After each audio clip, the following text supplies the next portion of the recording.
Good Morning Captain.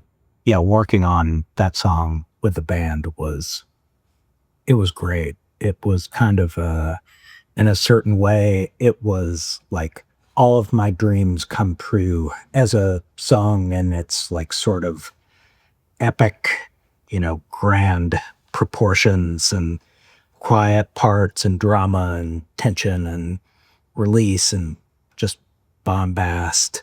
It made sense to conclude the record with it, but in a way, it was kind of the culmination of like working with those guys at that time.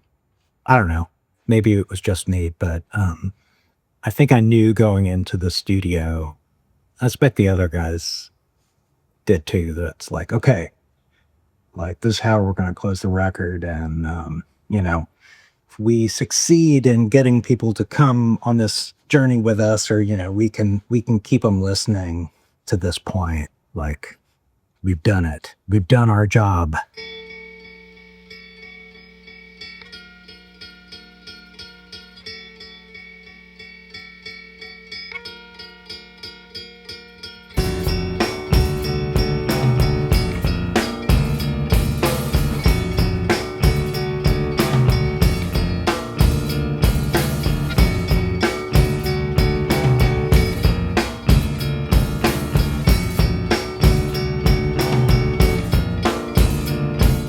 Good Morning Captain was Britt's song that he brought. He had written it on bass. So he showed up with bass lines. And, because Britt is also the drummer of the band, I feel like when he comes in with a riff, he's already knows how the drums are going to support it, but we don't hear it, I remember that was really cool collaborating on, like, Dave coming up with his parts and Brian coming up with things and playing it together. And yeah, that was one of the things I came up with at college. Britt had written a couple of the guitar parts for Good Morning Captain, and he was in this zone at the time, writing on guitar, and his style of playing, it was super idiosyncratic, and it was super compelling. I think those parts, they were written when Britt and I were living together. Britt subsequently, after my first year, also came to go to school in Chicago. And so we were able to live together. And this was during the time that the Spiderland material was coming together. The sort of building blocks were being laid, I guess. And I have the context of in memory of being able to hear some of that stuff taking shape, like in the other room, like in the bedroom just beside yours. And Britt's approach to writing on guitar specifically at that point in time, it was really unique from my perspective, and it was really compelling. Give Britt credit for that. I mean, I'll take credit for playing it, but he wrote it. I loved the riff. It had just like clash or droning D string that clashes with the D flat and the C. Like, it's like, it's wrong on so many levels, and right on so many other levels. Like, I feel like it's a great bass line. They are sort of chords, like just 2-note chords, and there's a little variation in the pattern, like one to the next and then back. It just sort of like rotates that way. So somebody sent me a message on Facebook asking me what effect I used during this one certain part of Good Morning Captain. And I was like, well, I didn't use any effects. All I did was I'll just plug straight into the amp, And he described where the part was. Well, the only thing I had to go back and fix was a part where my headphones, while we were playing the song, they like fell off. And then they may have hit the strings. And so I fucked up like a couple measures of the bass line. So we had to go back and punch in that bass line. And he was hearing where I had punched in. And I was like, good job hearing that, because you're the first person who's ever said a word about that. Like me, if I listen to it, I can hear it, and I'm like, damn, I wish I wouldn't have had to do that. But he thought I was like doing something on purpose just to like make it sound different. I mean, it's pretty subtle, the difference in sound. But if you really focus on the bass part, you can hear it. But it's because my headphones fell off during the take. Man, I love playing with Todd. He like basically has his own rhythm. And so he's just doing his own thing, and I can kind of do whatever I want with that or behind or around that or whatever. So yeah, for me, that works really, really good. Like when I listen to it, I'm like, damn, that does, like we were kind of locked in, you know? And I do think it's just because we practiced a lot, you know? And plus he can just play like a, you know, I mean, I don't think then I even knew what a click track was or anything, but you definitely don't need one if he's playing. Let me in. The voice cried softly from outside the wooden door. Scattered remnants of the ship could be seen in the distance. Blood stained the ice along the shore.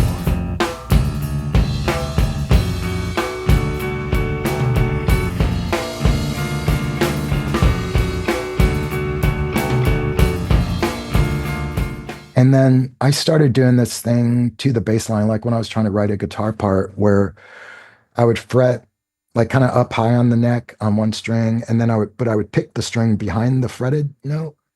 And with enough distortion, you could hear like just bizarre notes. So I found two notes that worked with what the bass line, but I pick it behind the fretted note. So I was getting these unusual harmonics that didn't sound right. They actually were making, it sounded like chords. So it starts with that ding, ding, ding, ding, ding, ding. That's me picking behind the fretted note with a ton of distortion. But picking behind the fretted note, I was like, okay, what are those notes? So I figured out it's the chords that I play on top of the bass line and with a clean sound. That's how I interpreted what I was picking behind the fretted note. So I came up with those two chords that went on top of the bass line, and that kind of became the thing that would be the instrumental section in between the vocals. Like Brian realized that like we had these long sections with just bass and drums, like that's a great spot to put the vocals. You know, we just worked on it like any other song, and it started to come together. I feel like we were usually like grappling with other parts. Like we kind of always envisioned things to be sort of multi-part, almost traditional songs with verse, chorus, that type thing. So I feel like often people would have maybe at least two parts to a song, like two riffs, and then we would start from there and adding second parts and then figuring out the arrangement, like, and then maybe figuring out a bridge or a, you know, third part or whatever. I mean, we definitely would play stuff for a long time. And that was, I guess that was probably part of generating our ideas. But yeah, arranging the song, it was great. Everyone patient and responsive, very much like cerebral, but just lots of listening going on, being able to appreciate the subtleties and the quiet and the space. And yeah, just having the patience to execute it, you know, record it, being lucky enough to have someone like Brian Paulson, you know, there to figure out how to make sure that translated. It was luck. It was some good luck, I guess. Among other things, we worked hard, but there's for sure some luck involved. I'm the only one left. The storm took them all. He managed as he tried to stand. The tears ran down his face. Please, it's cold.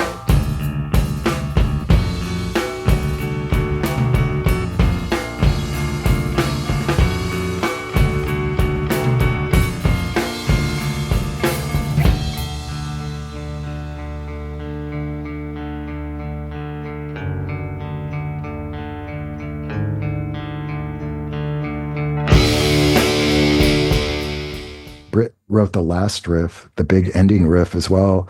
He wrote some of the cool kind of Egyptian sounding parts that I play. Like Britt is 100% Good Morning Captain, and Brian is 100% Good Morning Captain lyrically. Because Brian was changing the words up until we recorded, I feel like, because the arrangement for when, how long the bass and drums and vocals would go before like an instrumental's chords, that was always changing. Like sometimes it'd be 4 times, but then he'd change it for the lyrics to be 6 times the next practice. And then once we got to the studio, that just happened to be where the arrangement that day, or that we'd sort of settled on for that moment. Like I feel like if we had another 2 weeks before we recorded, the lyrics probably could have evolved even more. But that was just where we were at. But I'm so glad that it's kind of locked into where it is. Lyrically, and again, I think this was something that Britt and I discussed, explicitly at some point, but I feel like it was much more just sort of intuited that we were, creating this song cycle and that there had to be a thematic, element that kind of carried the listener through it. And my sense of poetics is probably pretty limited, to be honest. I was just trying to work with a set of like narrative devices that was as close to universal as I knew, even though the delivery of the lyrics may have been sort of like awkward or unexpected for some people, or maybe even ill-suited or ill-matched to the abilities of the band. It was just really important that listeners have a way in to make the music accessible and to make that like coming of age journey, relatable.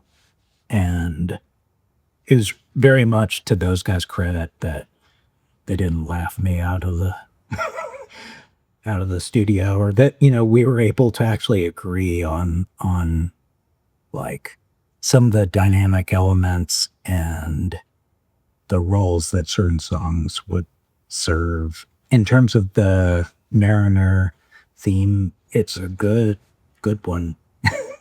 It's solid. I mean, it's visual. That was an element of lyric writing that was basically articulated and driven home to me by Ethan Buckler in his songwriting, which I'd thankfully been able to witness take shape and take form in King Kong. But his lyrics are amazing, in my opinion, and they're very conventional. The scenarios he uses, they work and they're hard to deny just because of their simplicity. And I guess I was hoping, honestly, to approximate an experience that could at least be considered against the likes of, Hank Williams or, Leonard Cohen or Neil Young, or just try to make it as simple as possible and just give it a simple voice that'll kind of get the listener through.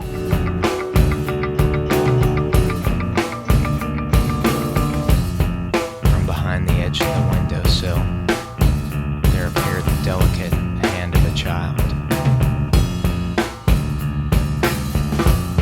His face was flushed and timid. He stared at the captain through frightened eyes. The captain reached for something to hold on to. "Help me," he whispered as he rose slowly to his feet. Yeah, it's definitely just a harrowing thing to try to play something, and you feel really good once your parts are done. You're like, oh, this is great. I'm just like, I can just relax now, and then it's great to see the other people doing their parts, and it was amazing hearing Brian do his part, and I remember just being blown away, and being super into it and happy about it, and him being, maybe apprehensive about it. He was very nervous about it all, and I think had a few drinks and maybe some other stuff. I'm not sure, you should ask him, but I think after he recorded that, he went and puked, probably due to nerves or whatever. So I would say he did go through some actual anguish during the recording of those vocals. And that's probably why it sounds the way it does, for better. I mean, I don't feel good that he suffered because of it, but I guess he got the performance, Drinking and smoking while you're making a record is pretty normal. And I don't remember us really drinking at all, or not very much in the studio, because we just had so little time. But I also knew that, just doing vocals in front of all your friends was, at that young age, is, it's going to take some Dutch courage. And and like Brian, I didn't think it was weird at all when he decided to get fucked up to do his vocals and turn off all the lights in the room that he was in. It wasn't an ISO booth. He was in the main room, actually. That's kind of funny that he was in the big echoey room doing his vocals, not a dry room. But we were in the control room looking at a black window. We couldn't see Brian at all. We could just hear him. And he was, I don't know, like maybe popping allergy pills. I don't know what he was doing, but he was drinking and doing stuff, getting more and more lubed up for the doing vocals in front of all your buddies that are, vocals that are important, or lyrics that are really important to you. So yeah, I didn't think it was weird at all that he, went for some Dutch courage. But, I think maybe he went too far or something. He had to barf at some point, which also, when you're a teenager, you do stuff like that, I think some of this stuff gets blown out of proportion, where it's like, oh, he was fucked up, and then he immediately vomited after after doing his vocals for Good Morning Captain. Maybe there's some truth to it. Maybe the way I look at it was just we were just teenagers, and we were getting fucked up was not something that was unusual for a teenager to do in the 80s. In fact, it was more fucked up not to. I think doing the vocals was intense for Brian in the studio, but I think he handled it great, personally. Honestly, I don't remember it. I've heard the story. I'm lucky that I didn't create a mess, at least, because I was actually working at that studio at that time as a second engineer. I would not have stuck around for very long if I had vomited on the carpet. Man, I think I needed liquid courage, or at least depended on liquid courage for much of my existence during the making of that record. Not in any horrible or cataclysmic way. But yeah, booze was definitely helpful to get some of those performances on tape. If I had been completely sober, that would have been a hard swallow at times. I'm trying to find my way home. I'm sorry. I miss you.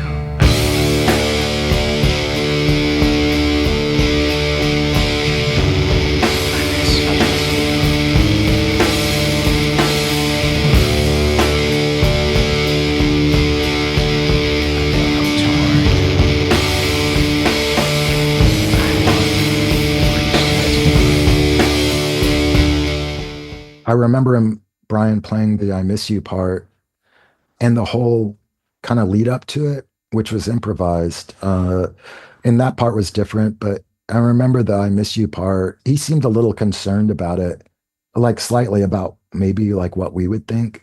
And, of course I loved it. I was super into the Leonard Cohen live album. I think the song, Passing Through, he kind of goes off and starts yelling at some point in it. There's a lot of improvised words in that song. And to me, like when he got to the I Miss You part, to me, it just felt like almost like a Leonard Cohen song where he just kind of lets it out at some point or, decides to belt it out. And I don't know, I just thought it was great. But then in the studio, Brian was trying different ways to lead up to the I Miss You part where he was just kind of saying different things. And it was all cool. And then there was one take with the one on the record where I was like, holy shit. Like I couldn't believe that I just heard it. And he wanted to do it again. And I think, I don't know if I said it or if all of us said it or, more than one, more than me, just me. But I remember being like, man, you should come in and listen to it because that was a good one. I'm so glad we didn't tape over it, because yeah, this is destructive recording, like if Brian had wanted to do another take, like that build up where he actually quotes Leonard Cohen would be gone forever. Anyway, like I'm super like that building up to that I Miss You part once again is like that's like just like a one of a kind moment. And I feel like that part, yeah, again, like you'd have to be a really cold-hearted person to listen to that part and not feel something,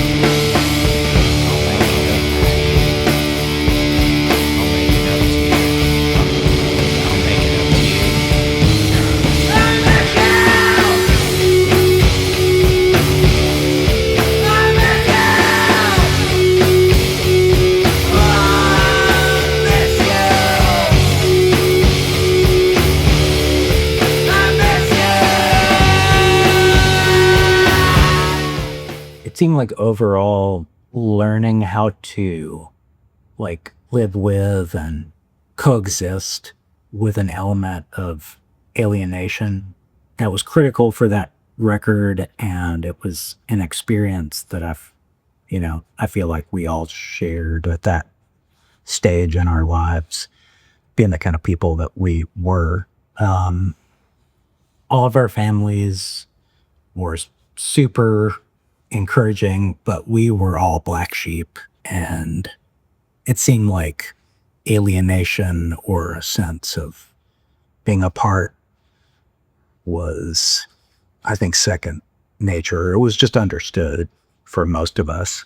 Like we're all pretty strange if I had to sum it up. But I mean, there's probably some normal people that were involved in the scene, but not many. Like I think everybody's drawn to it because it's a place where people who are a little off can find their chin, Growing up in a town like Louisville, there's a lot of depth to it, but it is, not exactly the epicenter of like arts. So I think alienation, feeling alone, and also feeling like that, like basically transformation was needed simply to like survive.